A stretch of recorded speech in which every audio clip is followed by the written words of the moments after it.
1절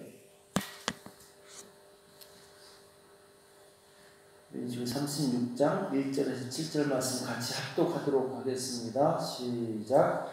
요셉 자손의 자손 중 므낫세의 손자 마길의 아들 빌앗 자손 가족의 부름들이 나와 모세와 이스라엘 자손의 부름된 족장들 앞에 말하여 가로되 여호와께서 우리 주에게 명하사 이스라엘 자손에게 그 기업의 땅을 제비 뽑아 주게 하셨고 여호와께서 또 우리 주에게 명하사 우리 형제 슬로브앗의 기업으로 그 딸들에게 주게 하였은즉 그들이 만일 이스라엘 자손의 다른 지파 남자들에게 시집가면 그들의 기업은 우리 조상의 기업에서 감삭되고 그들의 속할 그 지파의 기업에 참가되리니 그러면 우리 제비 뽑은 기업에서 감삭될 것이요 이스라엘 자손의 희년을 당하여 그 기업이 그가 속한 지파에 참가될 것이라.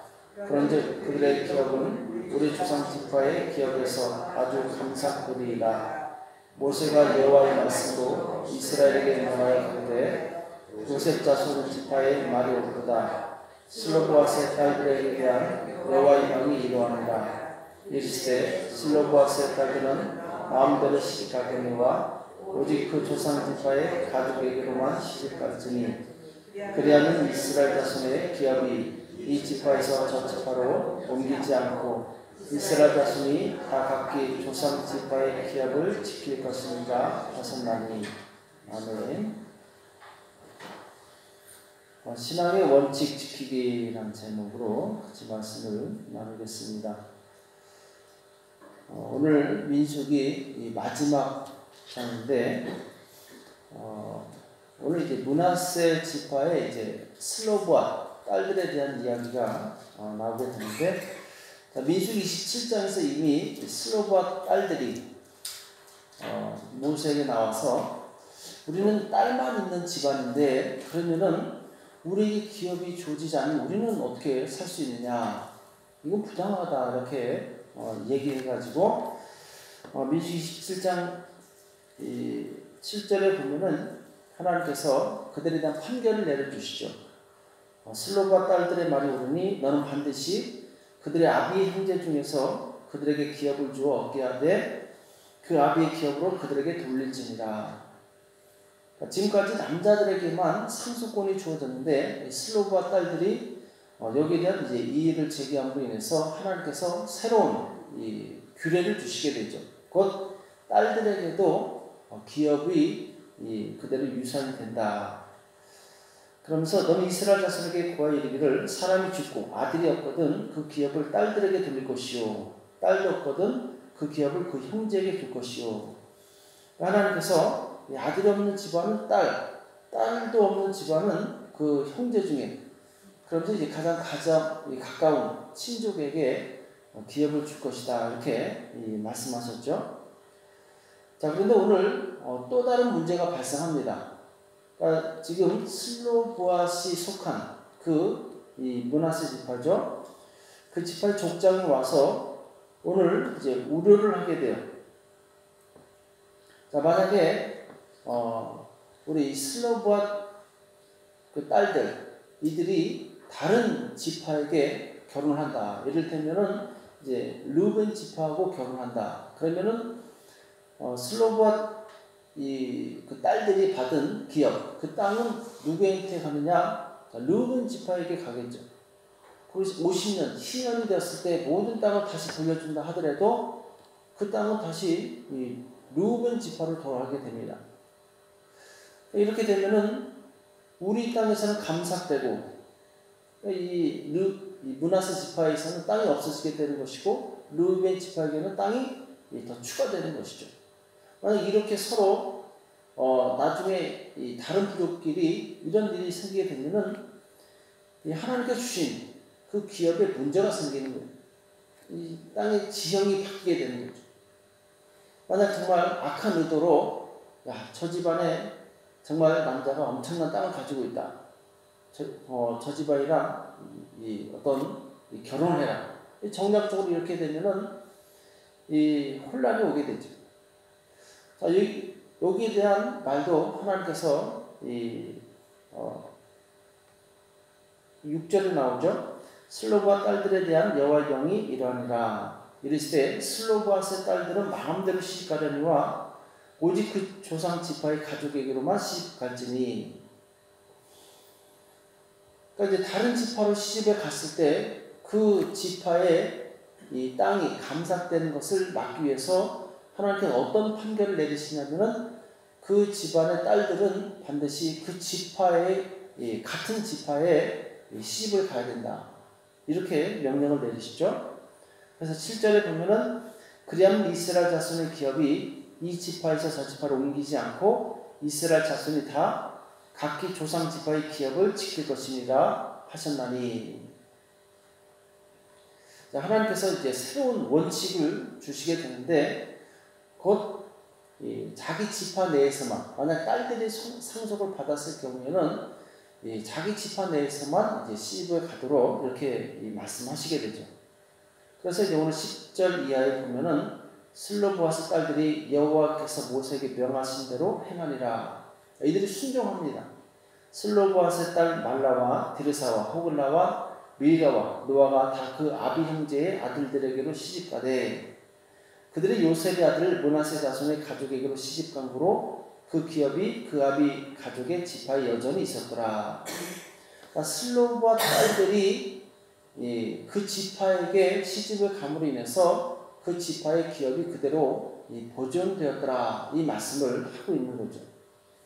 자, 이 말씀은 이 모든 이스라엘 백성에게 적용이 되고 이로 인해서 서로 이제 혼란을 맞게 되는데 오늘 마지막 절에 보면은 이는 여리고 맞은편 요단과 모압 평지에서 여호와께서 모세로 이스라엘 자손에게 명하신 명령과 규례니라. 자, 어제도 말씀드렸던 것처럼 이 민수기 26장에 이제 모압 평지에서 인구 조사를 하고 그리고 이 가나안 땅을 정복하기 위한 모든 준비를 하게 돼요. 이 땅 분배와 또 가서 어떻게 이 제사를 하나님께 드릴 것인가, 또 그 백성의 가나안 백성의 모든 족속은 다 쳐서 멸하라, 이런 이제 말씀을 모압 평지에서 말씀하시게 되는데, 자, 이것은 하나님께서 이들로 하여금 가나안 땅에 들어가서 지켜야 될 삶의 원칙을 말씀하시고, 왜냐하면 그 원칙을 지킬 때 이스라엘 백성은 곧 그 삶에서 형통할 수 있기 때문에 이 원칙이 반드시 지켜져야 됩니다.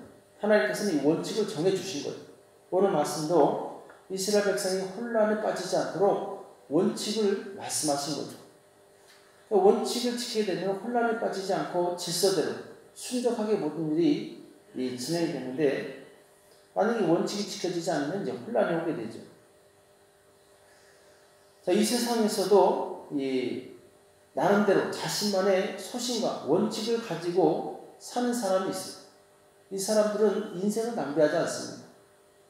그리고 나중에 만족한 삶을 살았다고 고백하게 되죠. 반대로 이 원칙이 없는 사람이 있어요. 이랬다 저랬다, 이렇게 했다가 저렇게 했다가, 이것도 좋고 저것도 좋고. 자, 이런 삶은 당시에는 편할 수 있겠지만 나중에 열매가 없어요. 결국 내가 아무런 열매 없는 인생을 살게 된다는 것이죠. 기차가 목적지에 다다르려면 반드시 레일 위에 있어야 됩니다. 레일 위에 있을 때 그 목적지에 다다를 수 있지, 레일에서 벗어나게 되면 결코 이 목적지에 갈 수가 없는 거죠. 우리 인생도 하나님께 주시는 그 열매를 얻기 위해서는 반드시 하나님의 말씀이라는 이 원칙 위에 서 있어야 됩니다. 그럴 때 이제 우리 인생이 하나님께 주시는 아름다운 열매, 그 만족된 이 삶을 살게 되죠.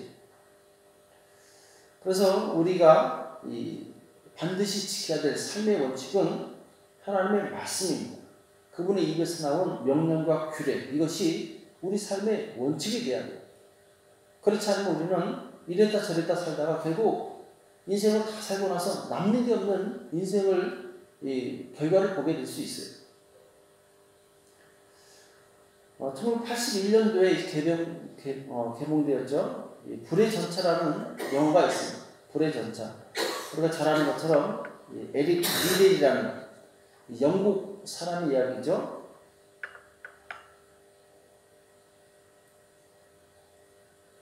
에릭 리델은 100m에서 유력한 우승 후보, 금메달 후보였죠.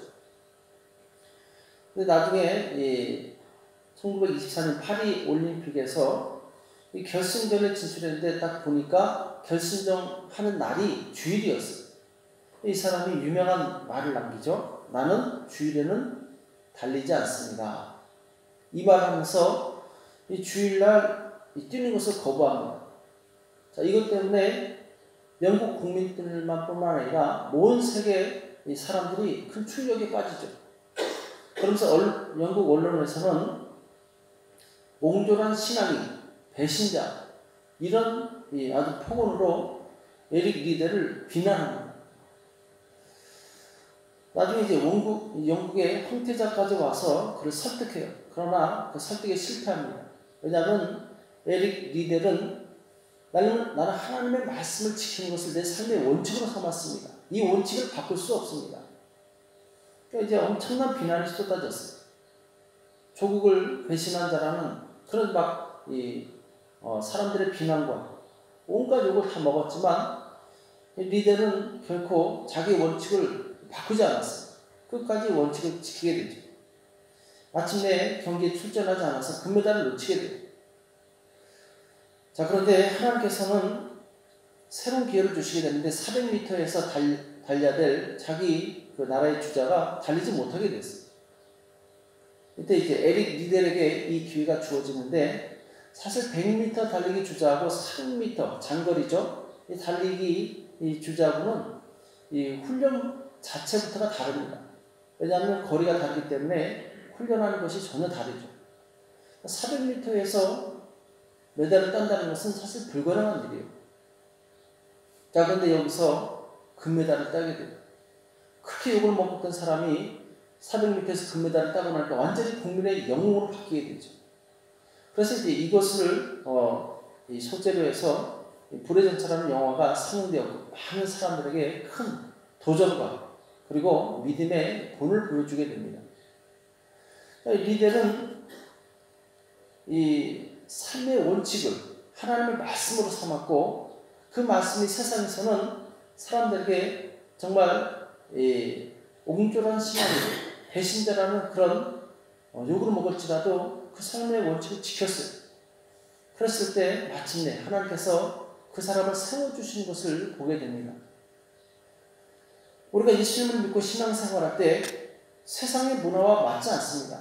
왜? 예수 믿는 문화는 하늘의 문화예요. 그리고 하나님께서 기뻐하시는 문화예요.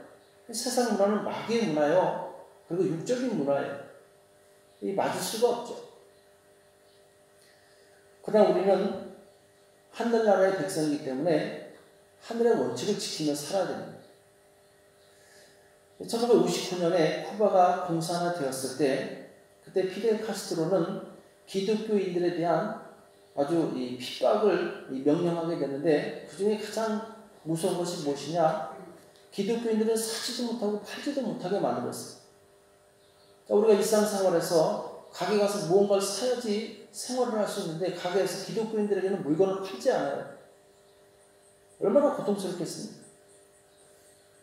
그때 당시에 정말 삶의 원칙, 곧 하나님을 믿는 그 믿음대로 살겠다라고 원칙을 가지고 산 사람들은 많은 고통을 당했지만 그러나 그들은 하나님께서 기뻐하시는 삶을 살게 됩니다. 이 세상에도 마찬가지죠. 많은 부분에서, 많은 지역에서, 핍박 있는 지역에서 예수 믿는 사람들이 그 믿음 때문에 고난을 당하게 돼요. 왜? 그들은 그 믿음이 삶의 원칙이기 때문에, 하나님의 말씀이 삶의 원칙이기 때문에. 빛과 어둠이 공존할 수 없는 것입니다. 예수 믿는 사람이 만약 자기의 신앙, 원칙을 잃어버리게 된다면 세상 사람들과 다를 바가 뭐가 있겠습니까? 빛은 그 빛을 잃어버리면 안 돼요. 오히려 그 빛으로 어둠을 밝힐 수 있어야 됩니다. 지금 모압 평지에서 하나님께서 이스라엘 백성에게 계속해서 반복해서 하시는 말씀이 바로 그거예요. 가나안 땅에 들어가서 너희는 변질되지 말고 사람들을 변화시키라는 거예요. 그 사람들과 동화되지 말고 그 사람들을 극복하라는 거예요. 이기라는 거예요. 신앙은 이기는 것입니다. 동화되는 것이 아니라 이기는 거예요. 너희는 세상의 빛이다 이렇게 말씀하셨을 때 빛은 어둠을 이기는 거예요. 빛이 어둠에 의해서 굴복당한다면 그건 참 안타까운 일이죠. 주님께서는 우리에게 세상의 빛으로 모셨어요. 빛은 세상을 변화시켜야 되는 거예요. 많은 사람들이 변화시키기가 너무 힘드니까 자기 스스로가 동화돼요. 타협합니다. 세상의 불의와 타협을 함으로 바로 이 신앙의 색깔을 잃어버리게 돼요. 가나안 백성들이 바로 그랬죠. 그들은 가나안 땅을 정복해서 하나님의 나라를 보여주고 하나님의 뜻을 바로 나타내는 제사장 나라가 되었어야 돼요. 그래서 하나님께서는 정말 잔인한 소리를 들릴지 모르지만 가나안에 있는 모든 족속을 다 쳐서 멸하라고 말씀하시죠. 만약 남겨두게 되면 그들이 너희를 찌르는 옆구리 가시가 될 것이다. 이렇게 말씀하시죠. 악을 진멸했어야 되는데 진멸하지 못함으로 인해서 그들이 오히려 그 악에 의해서 그들 자신이 변질돼 버리죠. 하나님 섬기는 민족이 나중에는 우상을 섬기는 자로 바뀌게 돼요. 왜 그런 현상이 나타나느냐? 신앙의 원칙이 없기 때문에 그럽니다. 오늘 예수 믿는다고 하면서 세상에서 신앙의 원칙이 없기 때문에 세상에서 이렇게 요구하면 거기 따라갑니다. 하나님의 말씀이 아닌데도 불구하고 이렇게 요구하면 뭐 좋은 게 좋은 거지 하면서 거기 따라가요. 많은 사람들이 바로 이 하나님의 영광을 드러내지 못하고 오히려 세상의 어둠에 지배당하는 삶을 살고 있어요. 그것은 결코 하나님께서 원하시는 삶이 아니죠.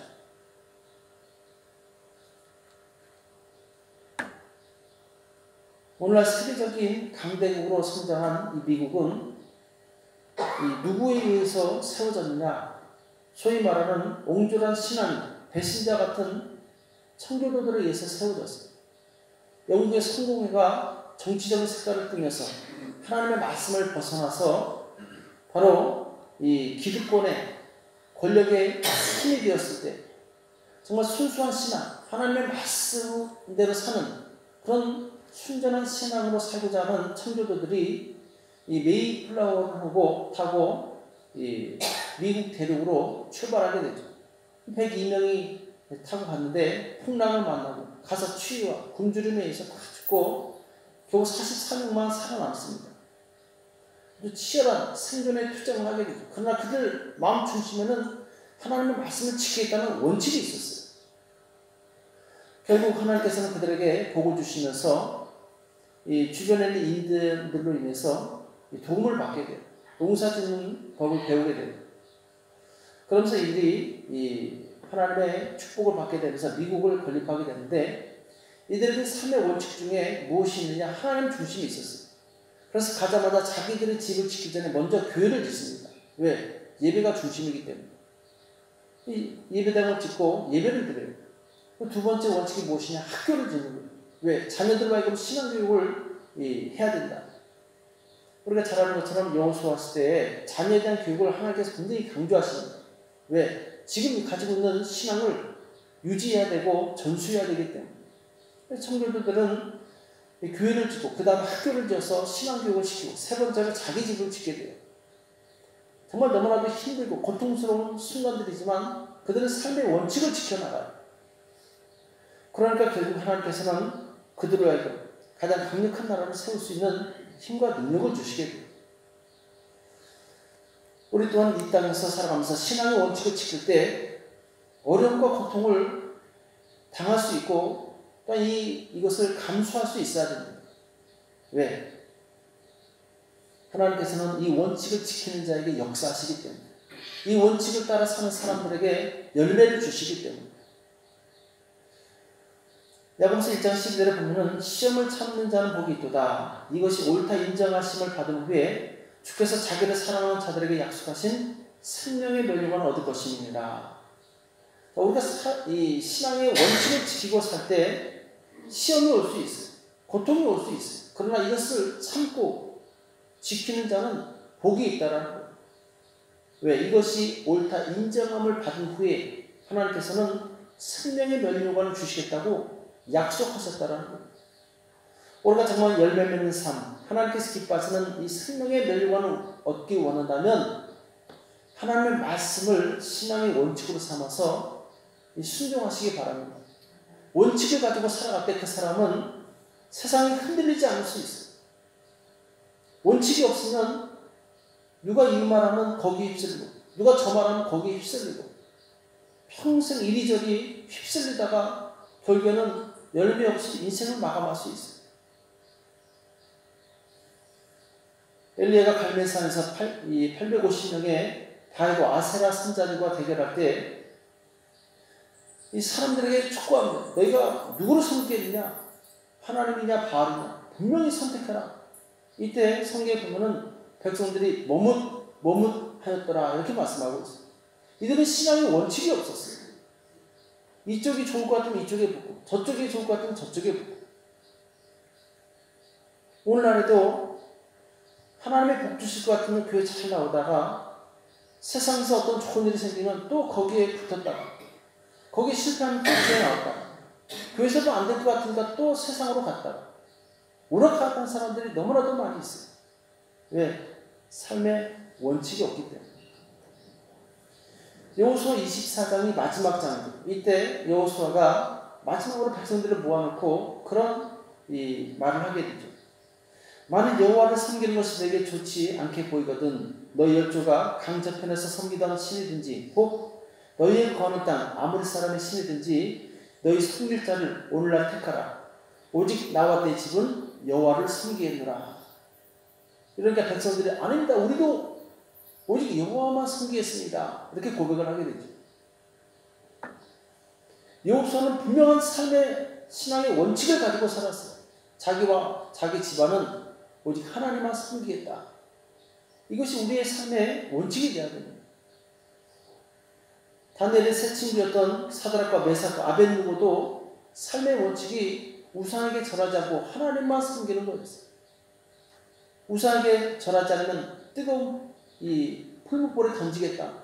이 말을 듣고도 우상에게 절하지 않습니다. 마지막 경고를 받았음에도 불구하고 이들은 왕이시여 만약 우리를 풀무불에 던지신다면 하나님께서 우리를 구해주실 것입니다. 만약 그리 아니하실지라도 우리는 이 금신상에게 절하지 않겠습니다. 이것이 그들의 삶의 원칙이었어요. 심지어 우리를 죽인다 할지라도 우리는 하나님의 말씀을 지키겠습니다. 이랬을 때 하나님께서는 그들을 그 뜨거운 풍문 가운데 살려주십니다. 나중에 느부갓네살 왕이 이들 앞에 무릎을 꿇어요. 하나님 앞에 무릎을 꿇은 거죠. 그리고 이들이 믿는 하나님이 바로 이방 나라 중에 영광을 받으시고 많은 사람에게 알려지게 돼요. 우리가 하나님의 말씀을 삶의 원칙으로 삼아 그대로 지킬 때 당시에는 힘들고 고통스러울지 못하지만 결국 하나님께서 우리에게 주시는 그 영광이 되면 아무것도 아니라는 거예요. 하나님께서 지금 그런 사람을 찾고 계십니다. 하나님의 말씀을 원칙으로 삼아서 그 말씀들을 순종했을 때 하나님께서는 그 사람을 통해서 하나님의 영광을 나타내시고 하나님의 영광이 나타날 때 그 사람도 다시 회복시켜 주신다는 거죠. 예수님께서 죽고자 하는 자는 살 것이요 나를 위해서 살고자 하는 자는 죽을 것이다. 아니 나를 위해서 죽고자 하는 자는 살 것이다. 주님께서 말씀하시죠. 근데 예수 믿는 사람들은 어떤 사람이나 이 세상 환경 혹은 문화에 흔들리지 말고 하나님의 말씀을 분명하게 내 가치관과 원칙으로 두고 순종하며 살 때 거기에 하나님의 기쁨이 있고 생명의 면류관이 기다리고 있는 것입니다. 오늘 새벽에 이 말씀을 기억하시면서 하나님 결국 흔들리지 않겠습니다. 하나님 말씀을 원칙으로 삼아 살겠습니다. 하나님 나에게 믿음과 성령의 충만함을 주십시오. 기도하는 저와 여러분 되시길 예수님의 이름으로 축복합니다. 기도하겠습니다.